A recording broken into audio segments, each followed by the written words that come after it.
শুভ সন্ধ্যা বন্ধুরা, আশা করি তোমরা ভালো আছো আর আমি ভালো আছি। তো দেখতে পাচ্ছ এখন কি করছি, এখন করছি শিক কাবাব। তো শিক কাবাব বাড়িতে একটু ট্রাই করলাম যে কীরকম হয়। তো এই দেখতে পাচ্ছ আগেই আমি মাংসটা ছোটো ছোটো করে টুকরো করে কেটে ফ্রিজে ম্যারিনেট করে রেখে দিয়েছিলাম। তো রেখে দেওয়ার পরে 1-2 ঘন্টা পর আমি এটা নিয়ে এসেছি বের করে। তারপর এইটা এখন সবগুলো শিকের ভেতরে দিয়ে, আর এখানে এই নেটটার উপরে একটু তেল দিয়ে দেবো, তাহলে ভালো হবে, ঘোরাতে লাগবে না। তো একটু তেল দিয়ে দিচ্ছি।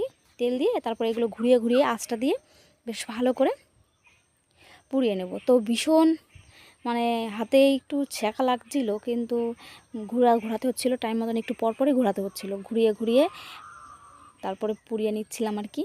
তো বাবু বসে আছে, আমার ভাই, সবাই বসে আছে কখন হবে আর কি। তো তারপর সবাই মিলে মজা করে খাবো, আমি, ভাই, ভাগ্নে, ছেলে সবাই মিলে। তো সেজন্য আমরা এখন শিক কাবাব রেডি করছি, তো বাড়িতেই ট্রাই করছি। তারপর এই যে